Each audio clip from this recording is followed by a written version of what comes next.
नमस्कार, मैं पंकज पांडे, देख रहे हैं प्राइम न्यूज और हाजिर उत्तराखंड की तमाम ताजा तरीन खबरों के साथ। दिन भर के तो बढ़ेंगे हेडलाइंस का खबरों की ओर। उत्तराखंड प्राइम में डेंगू को लेकर सीएम पुष्कर सिंह धामी ने अधिकारियों को आपसी तालमेल के साथ सघन अभियान चलाने के निर्देश दिए हैं। इसी क्रम में सीएम के आदेशों का पालन करते हुए देहरादून में कई विभागों के साथ मिलकर महाअभियान चलाए जाने की प्रक्रिया शुरू भी कर दी गई। महाअभियान चलाया जा रहा है। इलाके में अगले 4 दिन तक डेंगू को लेकर महाअभियान चलाया जाएगा, जिसमें चिकित्सा अधिकारी और आशा बहनें घर घर जाकर जागरूकता अभियान चलाएंगी। इसके साथ ही नगर विकास विभाग के अधिकारी भी इसमें शामिल रहेंगे। यानी कि कुल मिलाकर जिन जिन विभागों की आवश्यकता पड़ेगी उन सभी विभागों के अधिकारी और कर्मी एक साथ इस अभियान में जुटेंगे ताकि डेंगू को महामारी बनने से बचाया जा सके, क्योंकि डेंगू की वजह से प्रदेश में लगातार इसकी चपेट में आने वाले मरीजों की संख्या बढ़ रही है। और ऐसे में जिस तरीके से अगर कहीं जल जमाव हो रहा हो या कहीं पर मच्छर पनपे हैं या इस तरह के कोई मरीज हैं, तो इनको नियंत्रित करने के लिए, इस बीमारी को नियंत्रित करने के लिए एक महाअभियान के तौर पर अगले 4 दिनों तक प्रक्रियाएं चलेंगी। फॉगिंग, सैनिटाइजेशन, जल निकासी, ये तमाम चीज़ें की जाएंगी। लार्वा को नष्ट करना, लोगों को जागरूक करना, लोगों को ये बताना कि इससे कैसे बचा जाए, ये तमाम चीज़ें चलेंगी। एक अभियान के तौर पर इसे चलाया जाएगा।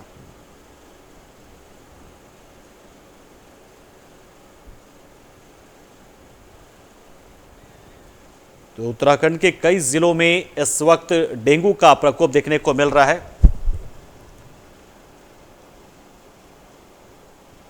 इधर उत्तराखंड के मुख्यमंत्री पुष्कर सिंह धामी और वक्फ बोर्ड के चेयरमैन शादाब शम्स ने मदरसों में संस्कृत पढ़ाए जाने को लेकर बयान दिया था। सभी मदरसों में संस्कृत की पढ़ाई को लेकर दिए गए बयान का हरिद्वार के ज्वालापुर स्थित मदरसे में अरबिया दारुल उलूम रशीदिया ने स्वागत किया है। बता दें आपको कि सालों से चल रहे इस मदरसे में एनसीईआरटी के पाठ्यक्रम के तहत संस्कृत भी पढ़ाई जाती है और मदरसे में पढ़ने वाले 250 से ज्यादा बच्चे न केवल उर्दू की तालीम ले रहे हैं बल्कि संस्कृत के व्याकरण भी सीखते हैं।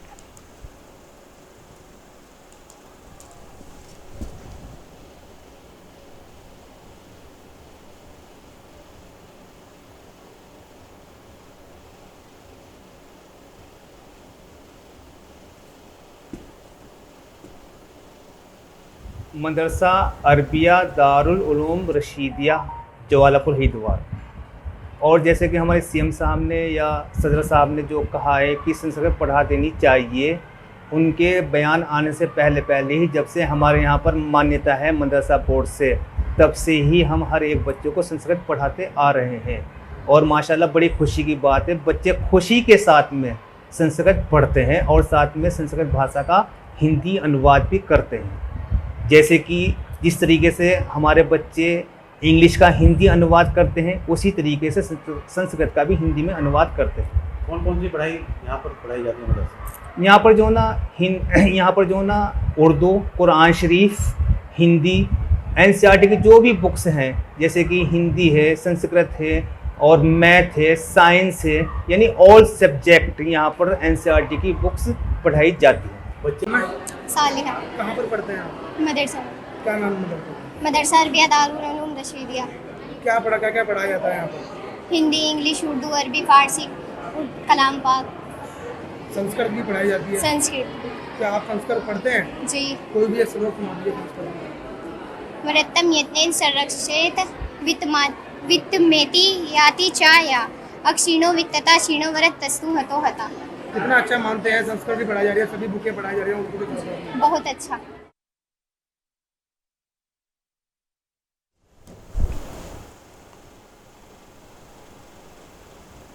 उत्तराखंड में भी बीजेपी ने लोकसभा चुनाव को लेकर तैयारियां तेज कर दी। आज देहरादून में टिहरी लोकसभा को लेकर बीजेपी अध्यक्ष ने बैठक बुलाई, जिसमें बीजेपी के सांसद और तमाम लोकसभा के बीजेपी विधायक मौजूद रहे। आपको बता दें कि बैठक में आगामी लोकसभा चुनाव को लेकर मंथन किया गया और कार्यकर्ताओं को काम करने के तरीके को लेकर टिप्स दिए गए। लोकसभा चुनाव को लेकर बीजेपी लगातार रणनीति बनाते हुए आगे बढ़ रही है और इसी कड़ी में बैठकों का दौर भी चल रहा है।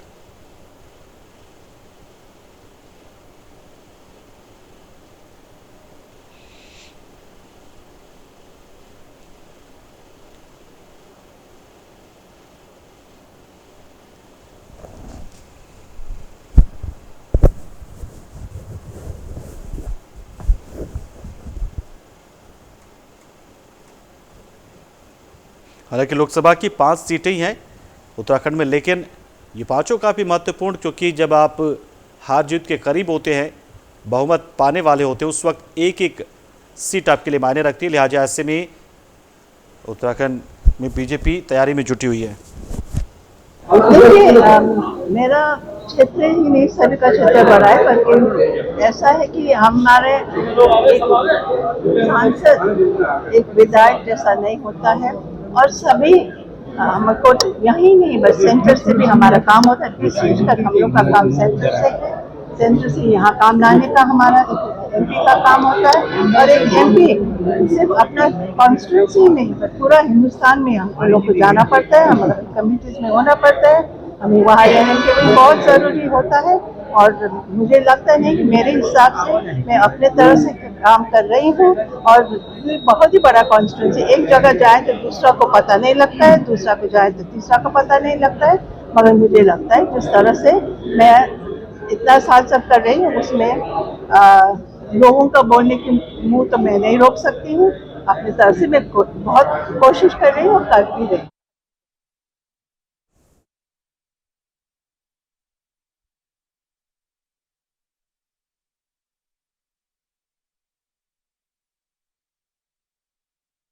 रुड़की के मोहनपुरा क्षेत्र में सड़कें सही न होने की वजह से स्थानीय लोगों को पानी भरने की वजह से कई सारी समस्याओं और साथ ही साथ आने जाने में भी परेशानियों का सामना करना पड़ता है, जिसको लेकर लोगों ने अब आला अधिकारियों और प्रशासन के खिलाफ मोर्चा खोल दिया। लोगों का कहना है कि पिछले कई सालों से सड़कें नहीं बनी हैं, जिससे सड़क पर हर समय पानी भरा रहता है और बीमारी भी फैलती है, जो कि खास तौर पर डेंगू को देखते हुए बड़ी समस्या बन सकता है।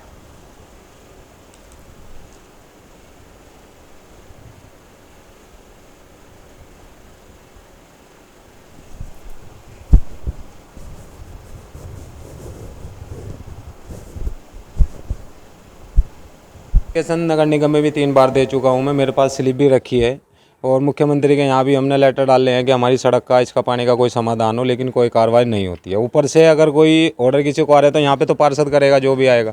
पार्षद साहब का कहना यही है बस कि 1 महीने में हो जाएगी। 1 महीने बाद उनसे अगर हम मिलते हैं, उसके बाद बोलते हैं यार ऊपर से कैंसिल होगी, अब दोबारा टेंडर पास कराना पड़ेगा इस सड़क का। तो बस ये आश्वासन नहीं मिल रहा है, काम कुछ नहीं हो रहा है यहाँ पे। बीमारी है जी, डेंगू की बीमारी फैल रही है इस टाइम। बच्चों को स्कूल आने जाने में इतनी परेशानी है, कोई किसी का भी बच्चा पानी में गिर जाता है। अब आप खुद देख लो कितना बुरा है, इधर भी और इधर भी, दोनों रास्ते हैं मेन।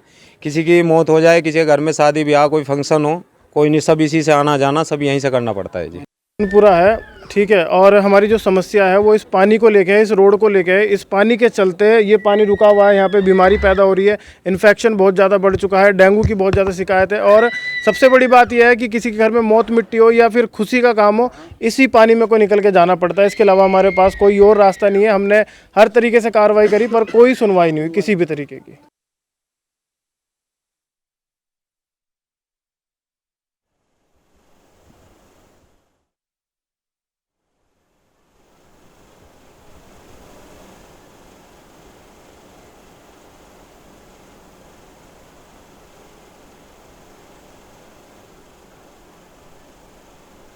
तो दिल्ली से देहरादून की दूरी कम करने और राज्य में पर्यटकों की बेहतर सुविधा देने के लिए दिल्ली देहरादून कॉरिडोर का निर्माण कार्य तेजी से किया जा रहा है।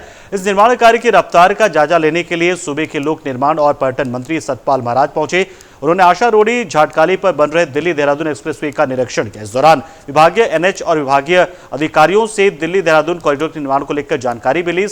मंत्री सतपाल महाराज ने कहा कि कॉरिडोर पर्यटन के दृष्टिकोण से बहुत महत्वपूर्ण है। इस योजना से दिल्ली से देहरादून की दूरी मात्र 213 किलोमीटर रह जाएगी। वहीं सतपाल महाराज ने इससे वरदान बताते हुए कहा कि कॉरिडोर को 100 किलोमीटर प्रति घंटे की रफ्तार से चलने लायक डिजाइन किया गया है। कॉरिडोर की कुल लंबाई 113 किलोमीटर है। इस परियोजना की लागत 11,970 करोड़ है। वहीं परियोजना निदेशक पंकज मौर्य ने बताया कि इस योजना को जल्द पूरा करने ही हम लोग का लक्ष्य है।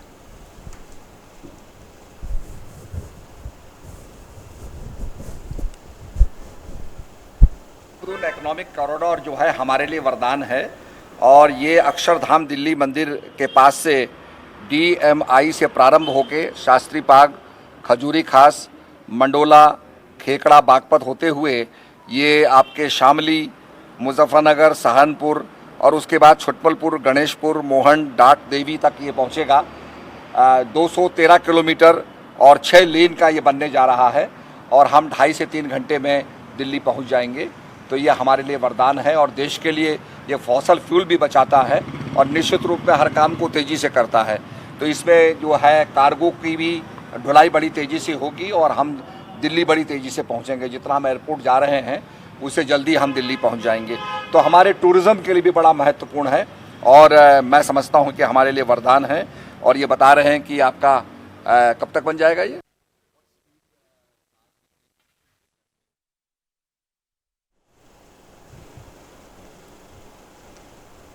कोटद्वार में भीषण आपदा के बाद नगर क्षेत्र में डेंगू ने दस्तक दे दी है। डेंगू के प्रकोप से 2 लोगों की मौत भी हो गई है। नगर निगम कण्वनगरी कोटद्वार में एक महिला पार्षद की मौत के बाद भारतीय जनता पार्टी ने जिला अध्यक्ष वीरेंद्र रावत के नेतृत्व में बीजेपी पार्षदों ने कोटद्वार महापौर का पुतला फूंका और विरोध प्रदर्शन किया। बीजेपी कार्यकर्ताओं ने बताया कि नगर क्षेत्र में सफाई और कीटनाशक का छिड़काव न करने पर अनशन किया जाएगा। आपको बता दें कि कोटद्वार बेस चिकित्सालय के सीएमएस ने बताया कि कोटद्वार में लगातार डेंगू की महामारी बढ़ रही है। प्रतिदिन 16 से 18 मरीज भर्ती हो रहे हैं।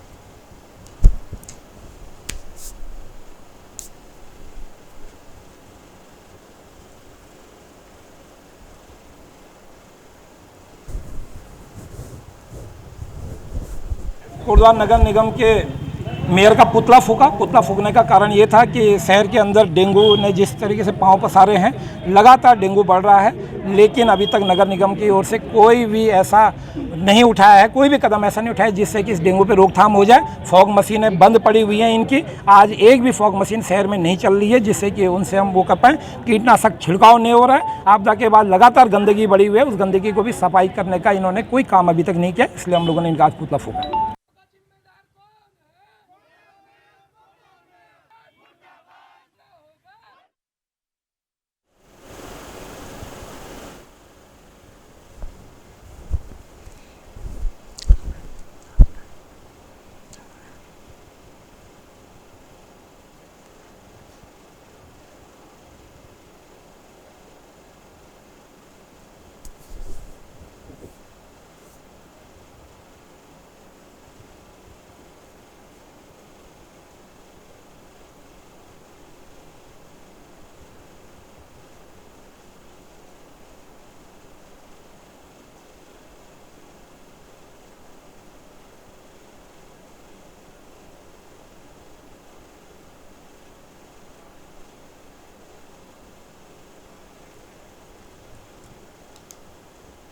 जिला विधिक सेवा प्राधिकरण में सड़क सुरक्षा को लेकर चलाए जा रहे जागरूकता अभियान के तहत आज जिला मुख्यालय में कई विद्यालयों के छात्र छात्राओं ने रैली निकाली। इस रैली के जरिए छात्रों ने लोगों से सड़क सुरक्षा और यातायात के नियमों पर पूरी तरह से अमल करने की अपील की। राजकीय कीर्ति इंटर कॉलेज से शुरू हुई इस रैली को जिला जज एवं अध्यक्ष जिला विधिक सेवा प्राधिकरण गुरुबख्श सिंह ने हरी झंडी दिखाकर रवाना किया। छात्रों ने जागरूकता रैली निकाली।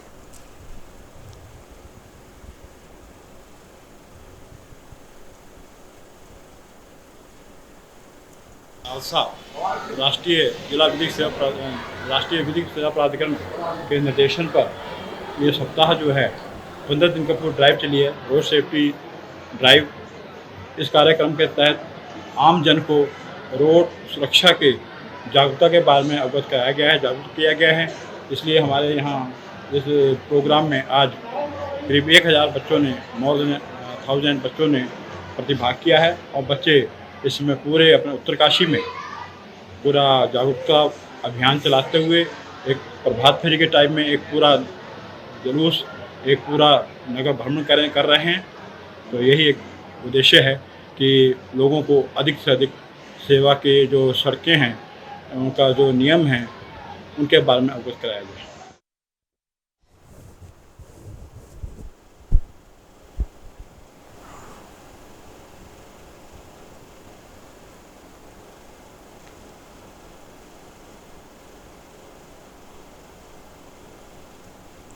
तो सड़क के नियमों को मानने की अपील, यानी कि आप सड़क पर जब चलें तो तमाम ट्रैफिक के नियम का पालन करें, रूल रेगुलेशन फॉलो करें।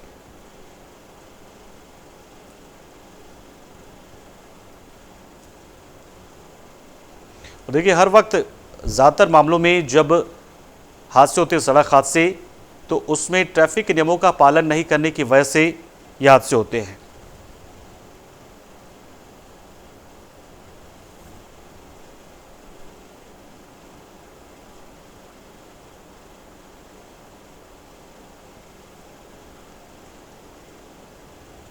तो चमोली में खूबसूरत विंटर टूरिज्म डेस्टिनेशन और राष्ट्रीय शीतकालीन खेलों की स्थली औली को लेकर धामी सरकार काफी संजीदा दिखाई दे रही है। औली में पर्यटन को बढ़ाने और खेल सुविधाओं में बढ़ोतरी करने के लिए जल्द ही औली विकास प्राधिकरण का गठन किया जाएगा। जिले के चौमुखी विकास का मास्टर प्लान तैयार किया जाएगा। औली में पर्यटन की ओर से अपनी आजीविका चलाने वाले युवाओं में खुशी की लहर है इस खबर के बाद से।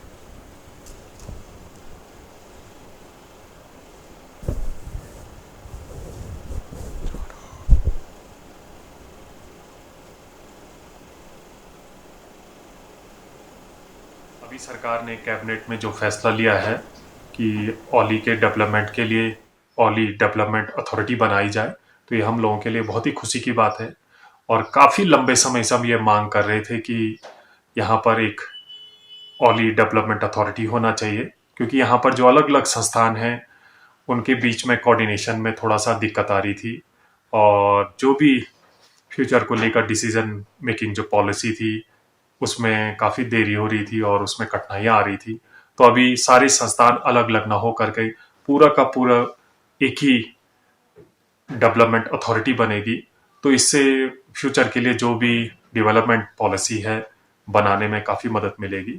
तो ये हम लोगों के लिए काफ़ी खुशी की बात है और औली के विकास में भी एक बहुत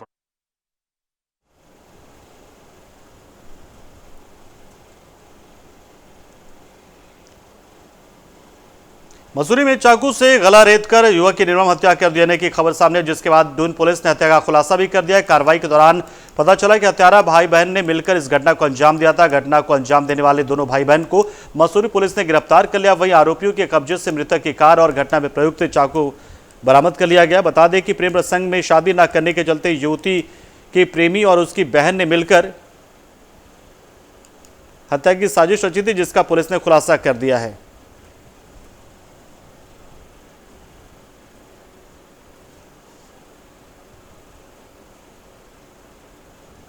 बट 10 सितंबर को ये भट्टा गांव में एक जो होम स्टे में जो मर्डर का कांड हुआ था, उसका हमने तत्समय में जब हमने घटनास्थल का निरीक्षण किया और निरीक्षण करने पर जितनी भी फुटेज वगैरह का हमने अवलोकन किया, उसके आधार पर जैसे जैसे हमको लीड मिलता गया और फाइनली जो है इसमें जो मुख्य अभियुक्त है मोहम्मद अब्दुल्ला, जो मूल रूप से पूर्णिया जनपद बिहार और का जो है बिसरिया जगह का रहने वाला है, लेकिन विगत का कुछ लगभग 1-1.5 दशक से दिल्ली में ही बाटला हाउस में रहते हैं। और इसकी एक बहन है कुदरत, तो कुदरत की जो है बेसिकली इन दोनों को हमने अरेस्ट कर लिया है। कुदरत का प्रेम प्रसंग चल रहा था मृतक के साथ। विगत 2 वर्षों से इनकी बहुत अच्छी दोस्ती थी। मृतक अक्सर जो है दिल्ली जाया करता था अपनी गाड़ी को लेकर के, मिलना जुलना था इनके आपस में, बहुत एक प्रेम प्रसंग था। इनके शारीरिक संबंध भी थे, बहुत सारी चीज़ें थी एक जो एक यंग ब्लड्स के बीच में। उत्तरकाशी में आयुष्मान भव अभियान के अंतर्गत संचालित सेवा पखवाड़ा आज से शुरू हो गया। जिलाधिकारी अभिषेक रुहेला ने जिला मुख्यालय स्थित चिकित्सा परिसर में आयोजित समारोह में दीप प्रज्वलित कर सेवा पखवाड़ा का शुभारंभ किया, जिससे पहले आयुष्मान भव अभियान के प्रचार प्रसार वाहन को हरी झंडी दिखाकर रवाना किया। जिलाधिकारी ने जिला अस्पताल के नेत्र विभाग में स्थापित अत्याधुनिक उपकरणों का लोकार्पण करने के साथ अस्पताल के डेंगू वार्ड समेत अन्य वार्डों में जाकर मरीजों के उपचार का जायजा भी लिया।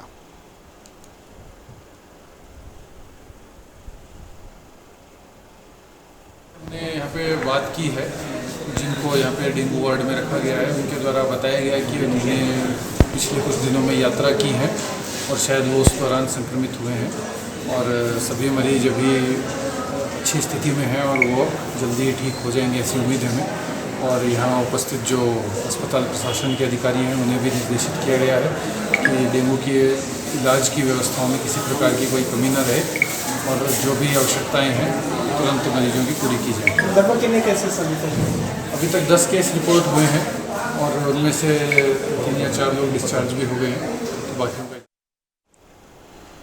उधम सिंह नगर से एक ऐसा अनोखा मामला सामने आया जो विकास प्राधिकरण के नाम से रुद्रपुर के एक फर्म की फर्जी नोटिस जारी किया गया। जैसे विभाग को इसकी भनक लगी वैसे विभाग ने कोतवाली में एक शिकायत पत्र दिया जिसमें पुलिस की बड़ी लापरवाही सामने आई, लेकिन 20 दिन बीत जाने के बाद भी पुलिस ने कोई कार्रवाई नहीं की है। नोटिस प्राधिकरण के सहायक सचिव के नाम से जारी किया गया है।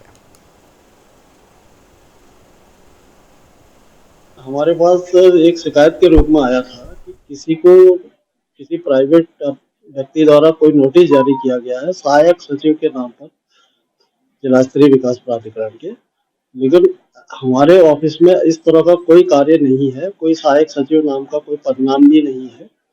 इस कारण से वो जो नोटिस था वो गलत तरीके से जारी हुआ है, किसी फर्जी तरीके से जारी हुआ है। तो हमने इस प्रकरण को थानाध्यक्ष रुद्रपुर को संदर्भित कर दिया था कि ये कौन जारी कर रहा है, क्या जारी कर रहा है, इस तरह की कार्रवाई कौन कर रहा है। तो उस पर कार्रवाई के लिए हमने लिख दिया था।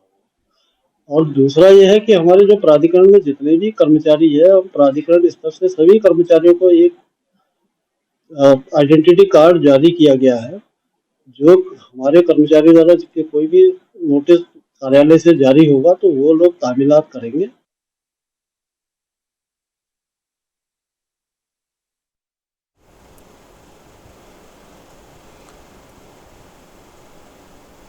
खबर देहरादून से है, जहां तेज हवाओं के साथ बारिश का सिलसिला जारी है। बारिश को लेकर मौसम विभाग की भविष्यवाणी सही साबित हो रही है।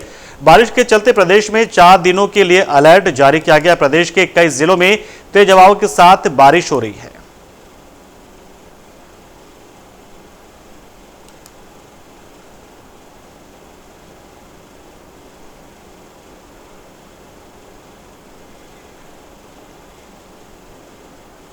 और इस बुलेटिन में इतना ही, लेकिन खबरों का सिलसिला प्राइम न्यूज पे लगातार जारी, तो आप बने रहिए हमारे साथ। नमस्कार।